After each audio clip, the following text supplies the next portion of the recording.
Pokoknya semua orang yang sedang duduk berzikir kepada Allah, ya, dan itu tadi sudah dijelaskan oleh Ibnu Hajar, zikir masuk di dalamnya orang berzikir menyebut nama Allah, subhanallah, alhamdulillah, Allahu akbar, wa la ilaha illallah, apa saja zikir-zikir yang sudah jelas warid atau ada di dalam Al-Quran dan Sunnah, atau juga mempelajari tentang halal dan haram, hukum-hukum Allah subhanahu wa ta'ala.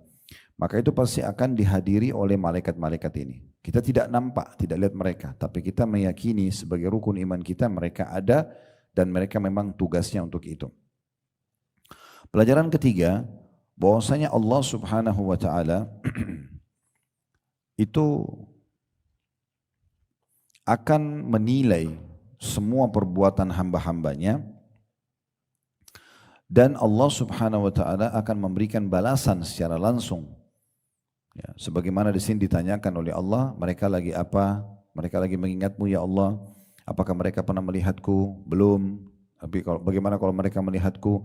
Pasti mereka akan lebih patuh dan bertasbih kepadamu. Lalu kemudian apa yang mereka minta? Mereka minta surga. Apakah mereka pernah lihat? Belum pernah. Bagaimana kalau mereka lihat? Pasti mereka akan lebih terpesona. Bagaimana apa yang mereka berlindung? Mereka berlindung dari neraka. Apa mereka sudah pernah lihat? Belum pernah. Bagaimana kalau mereka lihat? Mereka akan lebih takut.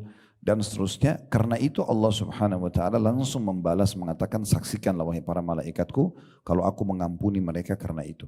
Jadi langsung dibalas di saat itu. Seperti kita hadir di majelis seperti ini, kalau kita ikhlas bukan karena hanya seremoni dan testimoni saja, maka sudah jelas bubarnya itu dengan pengampunan dosa dari Allah subhanahu wa ta'ala. Pelajaran yang keempat yang bisa diambil adanya sifat kalam Allah. Allah berbicara. Allah berbicara. Tetapi memang dalam penerapan nama-nama dan sifat-sifat Allah ini, Bapak Ibu sekalian, kita harus mengikuti kaidah dasar. Ya, tidak boleh kita tashbih, menyerupakan dengan makhluknya. Allah berbicara, ya, tapi jangan dibayangin sama dengan bicara kita. Jangan diserupakan dengan makhluk. Jangan juga ditakif, ditanyakan bagaimana, apakah keluar suara seperti kita, ya, pakai bahasa apa, itu enggak penting buat kita. Karena memang tidak ada penjelasan seperti apa suaranya Allah, besar intonasinya atau apa. Tapi Allah berbicara. Jadi kita tidak tanyakan bagaimananya. Karena memang kalau kita tanyakan bagaimana, bisa saja arah pikiran kita menyerupakan dengan makhluk. Padahal sebenarnya Allah berbeda sekali. Kemudian juga kita tidak boleh takwil, menginterpretasikan atau mengalihkan makna. Enggak boleh misalnya di sini Allah bicara dengan malaikat, kita bilang ini bukan Allah bicara misalnya. Atau hadis lain, Allah turun kalau tertinggal sepertiga malam, Allah turun ke langit bumi. Oh ini bukan Allah turun, ini maksudnya adalah kasih sayangnya atau rahmatnya, itu pengalihan makna namanya. Sementara Nabi SAW mengatakan kalau tertinggal sepertiga malam, Allah dengan kemahamuliaannya turun ke langit bumi. Bagaimananya kita tidak tahu, kita imani saja. Tapi yang perlu kita ambil pelajarannya, karena kata Nabi SAW lanjutannya, lalu Allah bertanya kepada para malaikatnya, adakah hamba-hambaku yang malam ini pada saat sholat ini atau di malam ini di sepertiga malam yang bertanya, mohon aku kasih, ada yang mohon ampun aku maafkan, adakah yang punya hajat aku penuhi.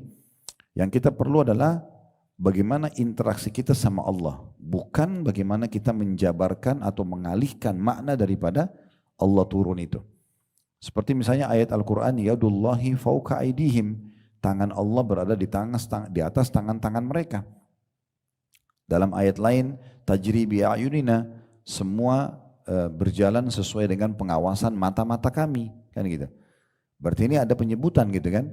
Cuma memang untuk memahami lebih jauh, kalau Allah menggunakan ya satu, misalnya Allah mengatakan aku, ya, misalnya aku menciptakan Adam atau aku menciptakan, kepada iblis Allah mengatakan, kenapa kau menolak untuk sujud kepada ya sesuatu atau manusia, ini makhluk Adam yang aku ciptakan dengan kedua tanganku. Nah kalau ada ku, berarti itu Allah sendiri yang terlibat. Tapi kalau ada kata-kata kami, berarti Allah libatkan para malaikat di situ. Seperti tadi misalnya mereka di bawah pengawasan mata-mata kami, berarti Allah ya melihat dan juga Allah libatkan para malaikat di situ. Nah seperti itu memahaminya. Dan cukup banyak tentang masalah ini ya, cukup banyak. Seperti misalnya dalam surah Rahman juga, ya, semua di muka bumi ini akan binasa nanti di hari kiamat kecuali wajahnya Allah. Ya. Kullu man 'alaiha fan wa yabqa wajhu rabbika dzul jalali wal ikram. Semua di muka bumi ini akan binasa dan hancur dan akan tersisa wajah Tuhanmu yang maha mulia. Ya, kita imani apa adanya. Jangan diinterpretasikan dan tidak usah juga disamakan dengan makhluk. Tidak usah juga ditanyakan bagaimananya, kita imani apa adanya. Yang terakhir adalah tidak boleh ta'til, tidak boleh dibatalkan. Kalau dibilang enggak ada itu, misalnya ditolak, ini enggak boleh. Karena beriman kepada nama-nama dan sifat Allah harusnya kita sempurna, mengimani kesempurnaan sesuai dengan ya kemahasempurnaan Allah Subhanahu wa taala. Nah, di sini Allah bicara dengan malaikatnya, tidak mungkin kita tolak karena sudah ada penyampaian wahyu. Tidak mungkin kita samakan dengan makhluk. Ya, tidak mungkin kita interpretasikan atau alihkan makna. Interpretasikan ke makna yang lain tidak boleh. Karena memang Allah berbicara. Sebagaimana juga disebutkan salah satu julukan Nabi Musa alaihissalam kalimullah. Karena Allah mengatakan dalam Al-Quran wa kallamallahu Musa taklima. Allah mengajak bicara Musa secara langsung. Ya, bagaimananya kita tidak tahu. Nah, ini pelajaran tidak kalah penting. Kemudian yang selanjutnya yang kelima ya. Ya. Yang kelima adalah pentingnya zikir itu sendiri. Pentingnya atau kedudukan zikir kepada Allah Subhanahu wa taala. Karena di sini ada potongan di mana Allah bertanya kepada para malaikatnya, apa yang diucapkan oleh hamba-hambaku? Jadi pertanyaan pertama itu, apa yang mereka kerjakan? Maka dikatakan mereka bertasbih, mereka bertakbir, mereka bertahlil, ya. Kemudian mereka mengagungkanmu. Ya. Di sini masuk maknanya tadi Ibnu Hajar mengatakan adalah mempelajari agamamu, majelis ilmu di dalamnya.